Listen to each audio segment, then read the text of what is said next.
classroom problems with. So this is what we will talk about today. And every Friday you can bring a friend because it's absolutely free. And at the end, if you follow the bit.ly link, you can get a certificate. You'll find a tab that says download a certificate of attendance, and then you can get the certificate of attendance to show your from American TESOL so you can show your institution. Now, my teacher trainer for the CELTA, I got my CELTA in Greece. I was teaching refugees there with Marissa Constantinidis, and she's a wonderful tutor. And so she lent me this cartoon she had made up for her. And I think a lot of times this is what our classes can look like. I remember I started teaching in Germany, and I had gone from teaching in the U.S. and I had taught kids, and I had taught big groups of kids, up to 100 in a class, and I had taught English language learners. But I wasn't prepared for this kids camp that I started teaching in Germany. First of all, my German wasn't very good, nicht so good. And now I can speak some German. But at the time, I wasn't very good with my German. I was just starting. I just moved there. And I had all these children from the ages of 5 all the way to 8. So it was a mixed group. And their English level was very, very low. They could maybe say hi or 5 words in English. And it was an all-English camp. And this is what it looked like. This is really what it looked like. And all the activities they had designed just were horrible. And I even had this idea for some reason to have them make airplanes. And so it really was like this. And then I went back to what I learned from my master's program. And so one of the things I learned was that I cried, actually, the first day that I went home. I was crying, and I thought, oh, I don't want to do this. This is the worst day. I just worked 12 hours, and the kids are crazy. And then I remembered what I was taught and went back to my roots, and I decided to change my attitude. So I think that's one of the best things. You go in and you have a positive attitude. You don't let the kids intimidate you or any of your classes, because teenagers can be the same way. And I've worked with some high school students that have behavior problems as well. And so it's about your attitude. I think if you go in with a good, sincere attitude, and you think we're going to rock this year. And also it's about planning. So if you kind of do both, then you'll have a really successful year. So that's what I think is the best thing to do, is to go in with a good attitude and a lot of energy. So I think attitude really impacts the classroom. I have had times when I realized that I actually took a journal after I did some training, and one of the teacher training classes, the guy was telling me about mood and how our mood, actually was a girl, and she's a brain tutor. She wrote a book about the brain, and she was saying how our mood really impacts the classroom. And so I decided to test this out, and I was very stressed. And I remember that at one time my student said I had all this work. One of the teachers quit at the last minute, so I had to take her classes, and I had to redo the curriculum because she took the curriculum with her. And it was a high school class of 8 different classes, and I was going crazy. And I remember my students telling me at the time, after a while, they said, you were so much more fun last semester. This semester, you don't even smile, and we can tell you're not having a very good time. And I noticed that there was a lot more behavior problems because of that. So I started to reassess. I apologize to my students, but I also reassessed, and I decided that I would not go into class angry, no matter how stressed out I am. And I know it's very stressful having a family and everything. So these are some ideas. I do something called the 30 Goals Challenge for Educators, and I asked on my blog what are some of the things you can do to make yourself less stressed. And so some of the things you can do is listen to soothing music, exercise. I used to go running every morning. One teacher told me, she gave me this hint, she slept with her running clothes. So when she woke up, she just went running, and then when she went, she would just be in the mood and be in gear to run, and I thought that was a great plan. Because I asked her, how do you do everything? You balance a child and coming to school.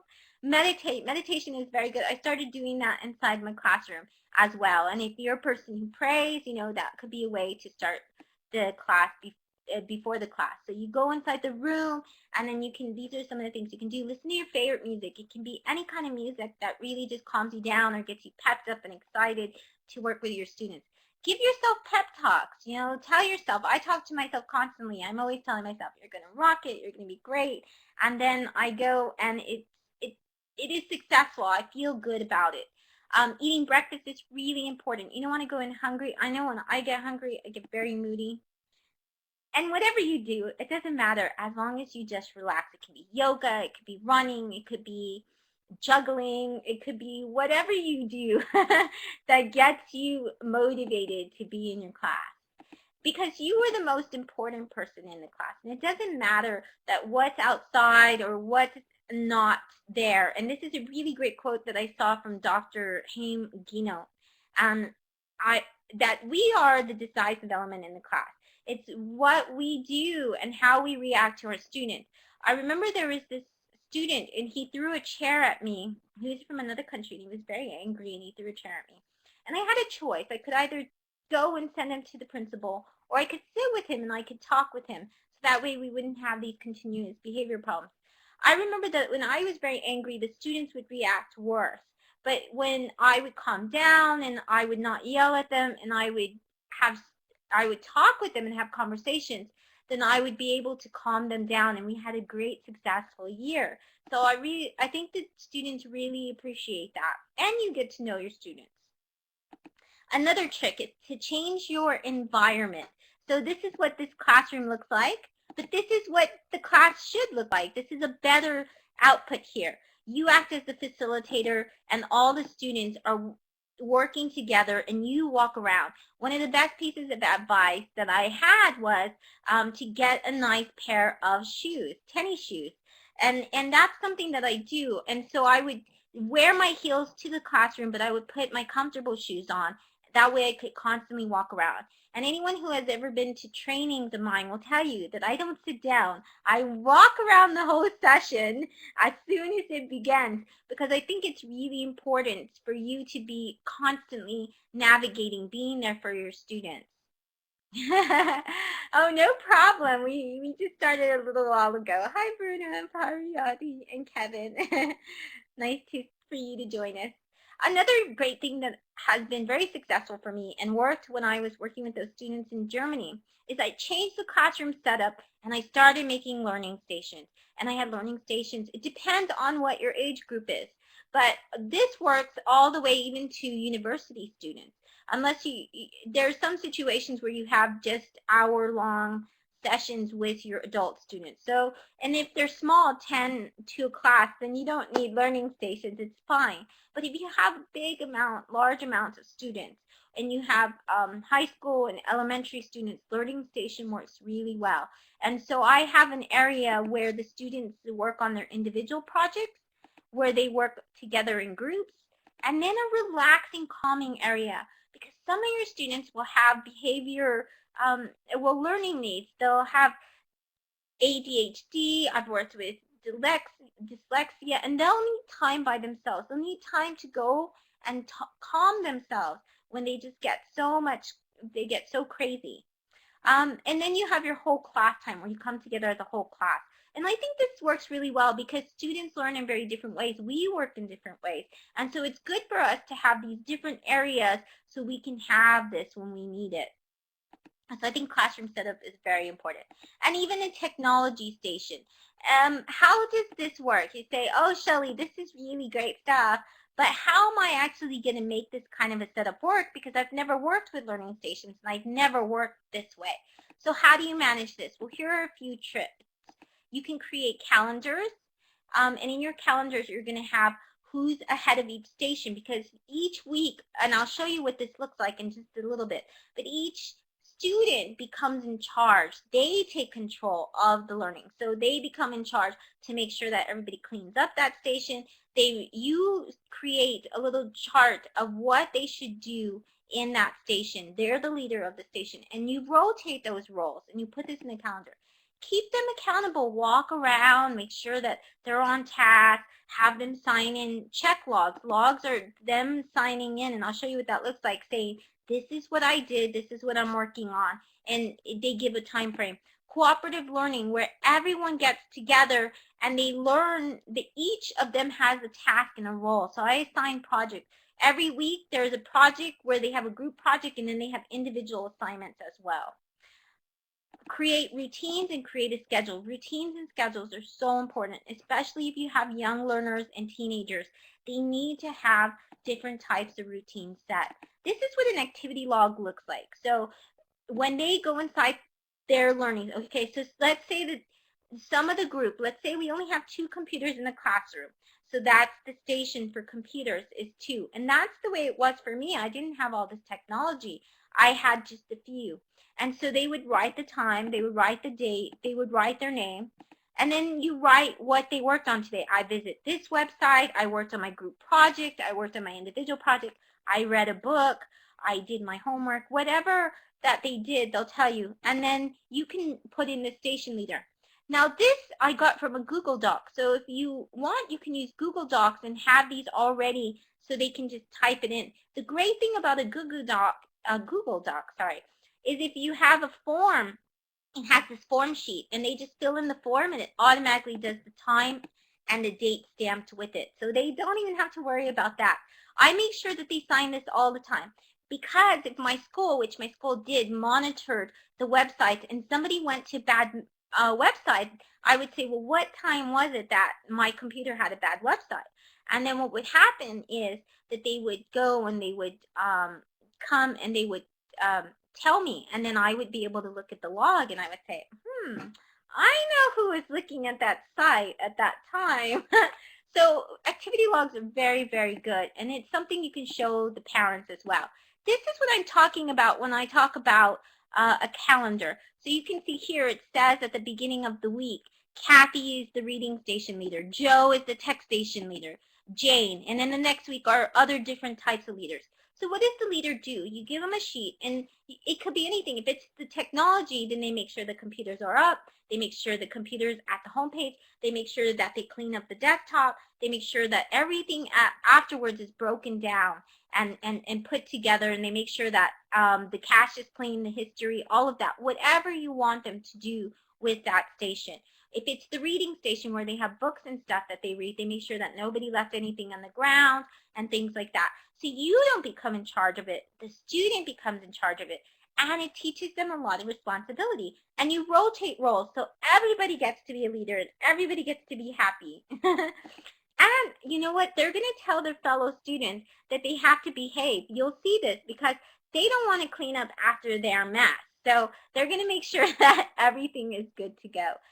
And then I have them do their individual assignments, and they know what's due at the end of the week. Thursday and Fridays is reserved for presentations, and that's when the groups is. So they know their group project by Monday. They know their individual assignments by Monday as well. Each day we do individual assignments as well. But they know it at the beginning, we talk about it, and then they go from there, and then they work on these individual assignments, and then they know by Thursday and Friday, that's when it's due. So that's why I think a calendar is very important. I actually bookmarked a template on Google Doc. It's a calendar that you can fill out so it can be available to all the students. And you can have it on your blog or your wiki or your website to share with parents as well. The cup system. So this is a very good system for working with groups. I use this, and I couldn't find my particular cups, but you basically take 3 different colored cups. They should be yellow, blue, and red. This is the best cup that I could. But the important part of this picture is that they're all stacked together, one on top of each other. The very top cup says where the group is at. So when they're doing group work, yellow means sunny and bright. Everything's all right. Blue means we're through. What are we going to do? We're finished with our assignment. And over here, red, we have a problem. So it's better than all the kids raising their hands and saying, teacher, teacher, teacher. Now, in this particular website, and I bookmarked it too in the Pearl Tree, the lady suggested wearing a scarf. And the scarf meant that when she was talking to a group that she did not want anyone to bother her unless it was a deep emergency. So I think it's a really good management system, and that's the way you can manage even students working with technology and stuff. So you can walk around, and if you see a red cup, rush over there and help them, and then it helps you as well. It's very important to differentiate activities. You can move around, include short resting periods, and strike a balance between an active and active activity. So there's me with my kids. They're falling on the floor. We're having a great grand time. And then here we're resting. We're reading a book. And the important reason to have a balance is because sometimes students can get too crazy and restless, and then they get moody. So it's important not to always move around. They do need some rest periods.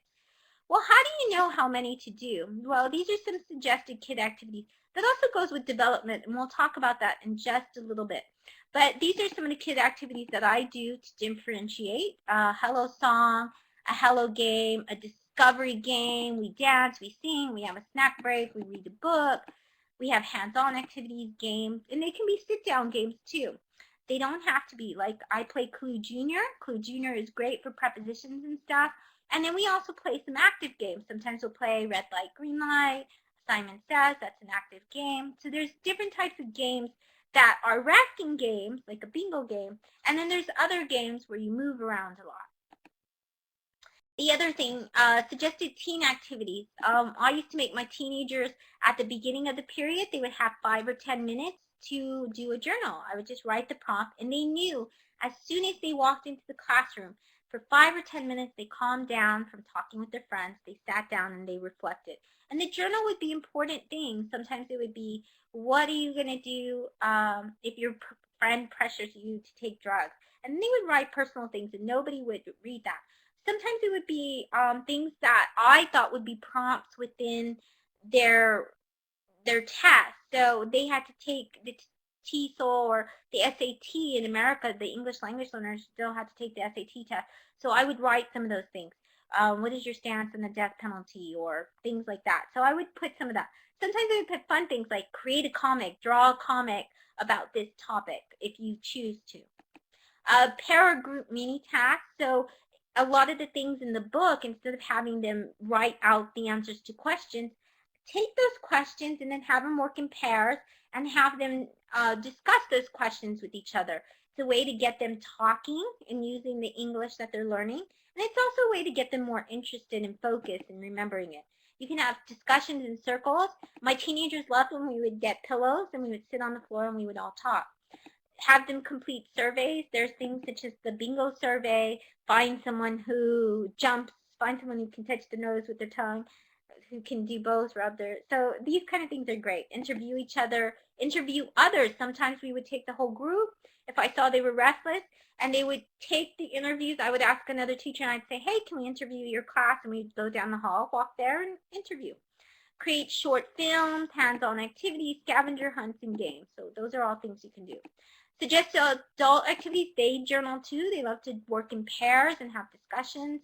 A lot of times I have stand-up discussions. They stand up, they walk around the room, they mingle, they play the mingle game. So it can be any topic that they can go, and you say mingle for a minute, they talk, 2 minutes they talk, and then they have to switch partners. Surveys, interviews, short films, hands-on activities. We played a lot of board games, Scrabble, apples to oranges, taboo. These are all great. And logic games too. Sometimes they like logic puzzles for adults. Sometimes I would put a logic puzzle every single day. So when they came in, those that were waiting, they could do some kind of cryptic or something in the classroom, or a hangman. They really enjoyed it. Come up with the rules together. So if you have young children, then at the beginning of the year, you want to go ahead and you want to get in a circle. And you can write down in a big poster board or on a chalkboard, whatever you have, or you can put it in a Google Doc later. Or you can take a picture of whatever you write and you can scan it with something called Evernote. It's a free app, but it's also for your desktop, and it takes all the writing and the words and it converts it to words. So it's a really great app for this after you do some writing. But the idea is together, ask students, say, hey, we're going to come up with class rules together. What do you think we should do? And it's very important you word it. What will we do to make sure that we have a good year? And then the kids will say good things. They will say things like, I will arrive on time, I will be nice to others, I will share, I will clean after myself, I will listen. Even teenagers, they will come up with things as well. They can write it down. They can, and then you can put it all together on a board. You could do this together as an assignment for your interactive whiteboard. Everybody write something down. You could do it on a whiteboard. It's up to you. And then you have them sign it, and you sign it. Another signature that should be here is the parent. I didn't add that, but the parent should be there. This is called a student behavior contract or code. Your student is saying, I will do this, I will do that. And when they don't do it, you point to the contract and you can say, look, you said you're going to do it and you didn't do it. But you can also buddy up on behavior. I started doing this with my contracts. So I had another student sign at the bottom who said, I am Jesse's friend. I will help Jessie be the best the best person she can be so she can be successful in my class today, in our class this year. And so this is something the students would do. And so what I would do is, instead of telling Jessie, hey, Jessie, you messed up, I would say, Mary, Jessie didn't this or that. And then Mary would tell Jessie. And because they're good friends, you got to make sure they're good friends, because good friends will tell each other. The good thing about this is sometimes kids develop something called mommy deaf syndrome, and they tune you out. So if you're always yelling or telling them stuff, they actually will block your voice out. So it's a kind of scientific thing they found. I don't like to talk all the time, so it's good to communicate non-verbally, pointing at a contract, making sure that everybody, you can raise your hand and stay quiet while everybody's talking, and you can tell them, we will all raise our hand, and that means everybody has to be quiet. So if you do that at the beginning, if you say, okay, we're going to have a discussion, but then in about 5 minutes, we need to calm down and we need to be quiet.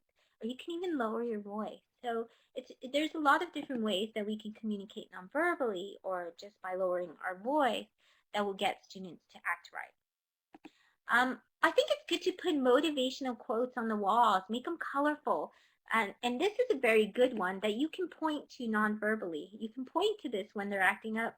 And I think this is a great one by Dr. Seuss. It says, today I will behave as if this is the day I will be remembered. And then you can tell them, hey, are you behaving like this is the day that you're going to be remembered? If we remembered you today, what are we going to think about your behavior or what you just did? And you know, this is really powerful for students. They think about this and they really reflect on their behavior. And I think that's one of the best things when I teach, is I want to teach my students that their consequences have actions, to think about the consequences, think before they make an action, and also for them to go ahead and for them to tell me, for them to think and reflect on what they do. A lot of times our students come in, and I think we have to have the kind of attitude, what's wrong? How can we help them correct their behavior so they don't repeat it in the future? So unless they're doing something really tragic, like for example, if they're smoking a cigarette or they're doing something that bad, I will send them to the director or the principal. But I don't send my students for anything else, even the kids that threw the chair on me. And this is why. Because then they will continue to do that behavior. They will repeat it. If they're late all the time, I'm not gonna solve anything by making them go to detention or something. So one of the things is that we have to ask our students, and I think really get to know them and have conversations. I read A Chicken Soup for the Soul, and these are great stories. They're personal stories that come from teachers. And one of the teachers had a student that was always late, and then the student was always late, and so they would talk to the student. They would say, why are you always late? You know, you can't be late, you can't be late, you can't be late, and all these things. And then eventually they talked to the student. They said, you know, when you're late, then you miss out on the learning, and learning is very important. So I need to make sure that you're here. Can you be here on time from now on? And the student said, no. And the teacher said, well, why? And he said, because at home, this is actually a tell from John Spencer. And so he was a teacher, and he wrote about this. And the student said, well, my sister is getting bullied in the mornings. And so I have to protect her every morning, and that's why I'm late to class. But what I can do is I can stay 5-10 minutes later so I can make sure that they get all the learning. But at that point, you wouldn't know what your students were doing, why they're late, why they do the behavior, unless you get to know them, unless you speak and you talk with them. And then you can come up with a solution for that behavior. And that's the real world, because in the real world, your boss, well, if you're in a good job, if you're at McDonald's or something, yes, you're going to get fired or something like that. But if you're in a good job, even as a teacher, your principal is going to come up to you and say, why are you late? And you're going to have a conversation. So that's what we want to teach our students, I think. With my student, the one who threw the chair, I asked him, after I let him calm down and go to the area to calm down, after I calmed down myself, because I was pretty upset about that, I went to him after and I said, what's wrong? You know, I really care about you. You're a good kid, but I cannot have you do that in the class. It disrupts the room. It makes everybody angry. It upsets people. It makes me very upset because you're not respecting me. And the student said, I'm really sorry, teacher. I'll never do it again. It's just my dad. And he was having problems with his dad. And after that, we never had problems again. If I would have sent him to the principal, I would have never found out about his dad. It would have kept worrying him. He wouldn't have come up with a positive way to deal with that. So remember, your kids act up for all sorts of reasons. It's good we figure out why. One of my little kids, he used to be very moody when he would come to class. It's because he had nap time before, and they would wake him up from nap time. And so I talked with the parent, and I said, okay, we need to take care of this behavior so that way he can pay attention in my class. They might be hungry, they might be tired, they might be frustrated and not understand what's going on. They may have very things that are wrong with them, ADHD. I found out one of my students actually wasn't taking his medication for ADHD when I asked him. Their parents, they might have personal issues as well. Attention deficit hyperactivity disorder. There's also attention deficit disorder, and they actually have to take medication for it. So it's good that we communicate with each parent and create a bond. I know parents can be tough, but if you do this at the beginning, if you get on the parent side and they like you, you don't have to be best friends or anything. You will save so much time, because a child will naturally dislike anyone their dad or their mom dislikes. So if the mom or dad is saying, I don't like your teacher, Mrs. Sanchez Terrell, she's terrible, then their child is going to act up, because their child is going to realize their parents don't like me. But if their parents like me and we form a bond and we're happy, then that child knows to respect me. And that's one way to get respect in the class. But also, then I can call that child's mom and I can say, look, your child today acted up, or this is what happened, and usually they don't do this. Maybe there's something going home, or something that's not happening. And then you'll find out and then you'll be able to and also share with them the rules and consequences students have came up with and the contract. Talk to them about their actions, figure that out before you send them to the room. When one child acts up really bad, talk to them first, allow them a cool off break, and then allow them to take a break and do something calming. And it's also important that we understand their developmental needs. Now, students, a lot of them will act up because they sit on desks all day. That's not natural. They have very short attention spans, and they have to get up and they have to move. So these are some of the tips that they came up with attention spans. 3 to 4 minutes for 2 and 3-year-olds. So it's good to have like 10 activities, 10 to 15 an hour, just to make sure, and moving around, sitting down, resting, those kind of activities. So change activities every 3 to 4 minutes. Age 5 is 5 to 10 minutes is what they guesstimate. 6 to 8, 15 to 20 minutes. And then 9 to 12, and pretty much after that, it's like 22 to 35 minutes. But actually, Paul Maglione did some research, and he found in this book about brain theory that now with the digital age, that a lot of our students will basically have 15 minutes of attention. So it's good to differentiate activities every 15 minutes. So have a sit down. So that means if you're teaching for 45 minutes, you're going to have basically, what is that, 5 activities? So you want to have different activities, sit down, and different things that I showed earlier, scavenger hunts where they can walk around, whole discussion. Sometimes just get them out of their chairs, have them stretch, walk around, move around, walk around the class, have a mingle activity where they talk to each other, and then go back and sit down. Yes, exactly, Awad. It's the time during which they can concentrate. So if you assign them to read a book for 15 minutes, they can read a book for 15 minutes. And this is optimal. This means that when they're engaged and they enjoy the learning. If they don't enjoy the learning, or they have some kind of problems like attention deficit disorder, then it's going to be a lot less. So that's when you can say, when you notice a kid, of course all kids are different, and you notice someone that is having a lot of struggles, then you can say, okay, go to the Lego station or go to the reading station, do something else, calm down, and then come back and you have to do your assignment later. But you don't have to do it right now. Create a survival kit. Have a backup plan. I usually have a whistle in mine. I have a timer. I have flashcards. I have a ball. Even with adults, the ball works. I have jump ropes, anything. So that way when I see that my kids for some reason are restless, maybe it's towards the end of the summer, maybe they just finished with exams. You never know why kids are going to be really tired. They just came back from holidays. Then sometimes they just all need a game, or they need something to do, play with Play-Doh or something to get them up and going. I like to think of behavior like this, and I think this quote is fantastic. If I take the time, I know a lot of these things, it might be easier just to yell, but I don't want to yell. I want to have a good attitude, and I want to feel refreshed at the end of the day. Yelling and things like that really stress me out. It really wears on my body, I found. So I try to laugh a lot. We try to have a good time, because I think basically with your students, they all need someone who inspires them to do better than they know how. So they don't know how. They are learning, and this is a very important time in their life when they're developing, and we can help them with that developmental process, and we can tell them, okay, when you do something wrong, these are the consequences you meet with, but this is how you can plan to do better next time, because you are better than that. And so I found, even working with the toughest kids, that that other teachers had told me, he's a bad kid or she's a bad kid, that they did really well in my class because they always took the time and I got to know them, I spoke with them, and we worked together to come up with a plan on how they could be a better them.